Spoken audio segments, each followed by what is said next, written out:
লক্ষ্মীপুরের রায়পুরের ব্যবসায়ীদের সংগঠন ব্যবসায়ী ফেডারেশনের আয়োজনে ২১টি সংগঠনকে একত্রিত করে মতবিনিময় সভা অনুষ্ঠিত হয়েছে।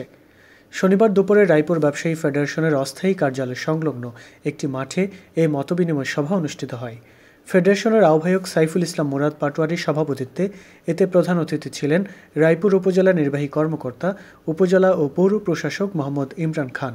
মোহাম্মদ জিল্লুর রহমানের সঞ্চালনায় বিশেষ অতিথি ছিলেন রায়পুর পৌরসভার সাবেক মেয়র এবিএম জিলানী, হায়দর এন্টারপ্রাইজের স্বত্বাধিকারী আলহাজ আলী হায়দার বেল্লাল পাটোয়ারি, ভিপি নজরুল ইসলাম লিটন, মাইনুদ্দিন মাহিন ভূঁইয়া, ফেডারেশনের সদস্য সচিব জহিরুল ইসলাম জহির ও ব্যবসায়ীদের ২১টি সংগঠনের নেতাকর্মীরা। আগত অতিথিদের বক্তব্য অনুযায়ী মতবিনিময় সভার মূল প্রতিপাদ্য ছিল রায়পুরের সকল ব্যবসায়ী সমিতিকে একত্রিত করে একটি প্ল্যাটফর্মে রূপান্তরিত করা।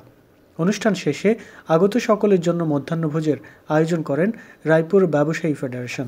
সামনে উপস্থিত আমাদের রায়পুরের বিভিন্ন স্বনামধন্য ব্যবসায়ী, যে মেসেজটা হচ্ছে আপনাদের কাছে গ্রহণ করতে সমস্যা হচ্ছে বা কষ্ট হচ্ছে বা মনে হচ্ছে যে জিনিসটা আসলে হওয়া ঠিক না, তারা হয়তো সেটা রিনিউ করেনি।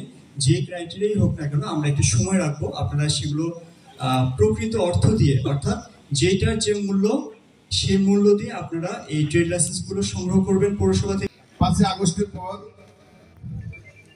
তারা তাদের ব্যবসায়িক কিছু স্বাধীনতা আছে, ওগুলা ফিরে পেয়েছে। জনাব আলী হায়দার বেলাল।